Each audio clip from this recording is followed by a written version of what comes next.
गोंदिया जिल्हा परिषद अंतर्गत एकूण जिल्हा परिषदेच्या 1038 इतक्या प्राथमिक, माध्यमिक आणि उच्च माध्यमिक शाळा आहेत. त्यापैकी 1214 वर्ग खोल्यांना दुरुस्तीची आवश्यकता आहे. याकरता अंदाजे 20 कोटी इतक्या निधीची आवश्यकता आहे आणि धोकादायक जे वर्ग खोल्या आहेत ज्याचं ऑडिट झालेलं आहे अशा 261 वर्ग खोल्या असून यामध्ये विद्यार्थी बसवण्यात येत नाहीत.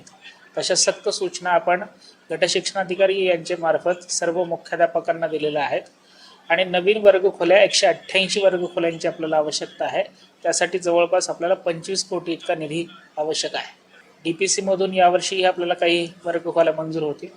जवळपास यामध्ये आपल्याला नवीन वर्ग खोल्यांसाठी 7 कोटी इतका निधी DPC मार्फत मिळालेला आहे आणि वर्ग खोल्या दुरुस्तींसाठी 2.5 कोटी इतका निधी मंजूर झालेला आहे. आमच्या नक्षल भागामध्ये जे काम चालू आहेत शिक्षणाचं काम, याच्यात महाराष्ट्र शासनाचं कुठलंही लक्ष नाही. आमच्या सर्वांच्या मुलं मुली या जिल्हा परिषदेच्या शाळेत शिकतात, त्यांचं जीव ऐरणीवर आलेला आहे.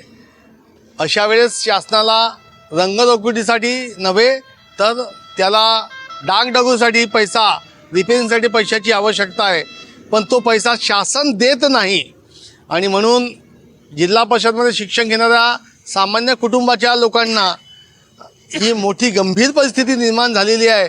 शासन याच्याकडे लक्ष घ्यावं, जेणेकरून ग्रामीण भागातील सामान्य गरिबांचे मुलं, मजुरांचे मुलं जिल्हा परिषदेच्या शाळेतून शिक्षण घेऊन याच्यासाठी शासनानं आपलं पाऊल उचललं पाहिजे, अशी शासनाला विनंती आहे.